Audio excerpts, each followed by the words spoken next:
With PlayStation Plus subscriptions in the new format, the question arises, which subscription works more powerfully in different aspects compared to Game Pass? In this context, it should be said that thanks to Microsoft's costs and numerous collaborations with various publishers such as Focus Home Interactive, the Game Pass appears far more powerful than Sony Plus.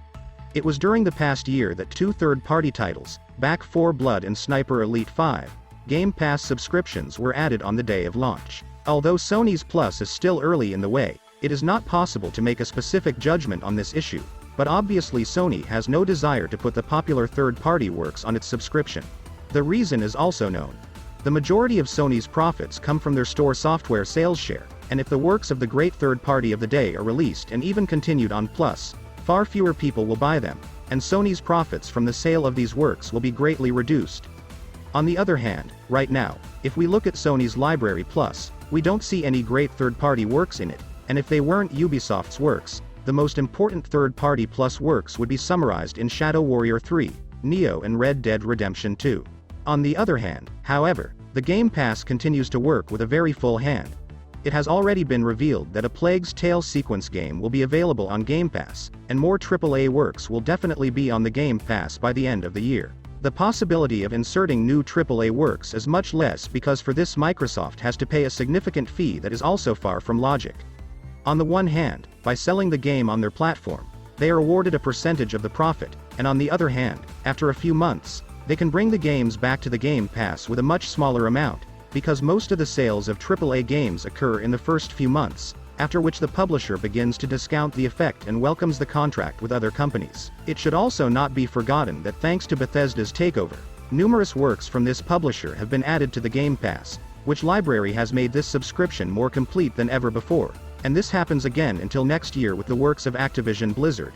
In general, if we look logically, in the third-party works section and their presence on these two subscription services, the Game Pass has definitely surpassed its competitor. Perhaps the biggest weakness of Gold's subscription has been the monthly free games of this subscription.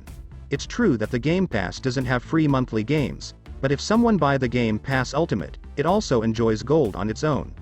Gold's free subscription games are often very old and low-name games or very small indie games that you're unlikely to have even heard of. Sony Plus, on the other hand, has always shown that it is far ahead of its competitor and has taken from the great third-party works like Neo, to almost all first-party works such as Days Gone and God of War, which puts awesome games on the list of free monthly games. Of course, this was before the creation of the new Plus subscription, and Sony's policy may change a bit in this regard, and instead of putting a series of works on the list of free monthly games, add these titles to the library to make Plus Essentials and Premium more complete and attractive as well.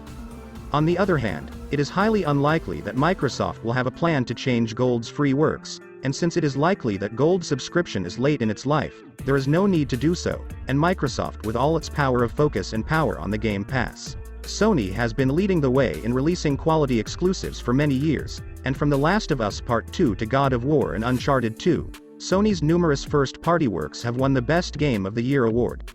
So far, Sony's Plus is full of brilliant exclusive works that have been released in the last few years. From God of War and Returnal to Demon's Souls and Ghost of Tsushima.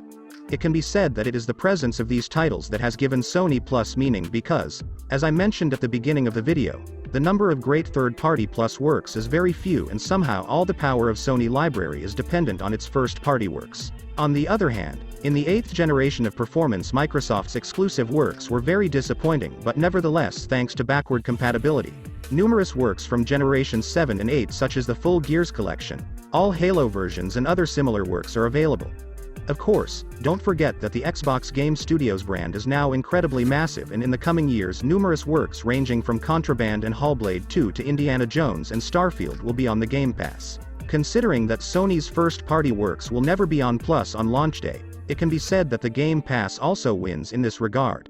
Sony's Premium Level Plus also includes various classics from previous generations of PlayStation. Of course, a number of different cases have become a bit problematic in this regard, such as the frame drop of some classics or the absence of trophy for most of these works. However, in order to reinforce the sense of nostalgia, the experience of these works will not be free of grace.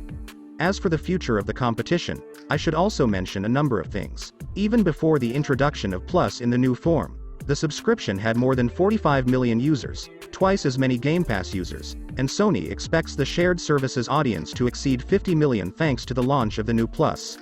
Don't forget that even if users don't buy 2 levels of Essential and Premium, they should buy at least the lowest Plus level because of the possibility of experiencing the online paid games section, so the overall routine of this subscription is largely the same as before.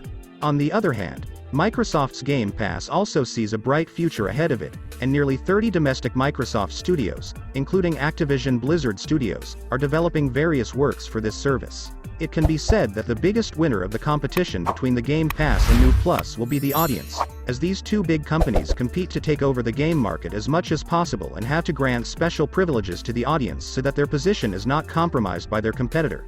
What do you think of this? Are you satisfied with library and games on New Plus?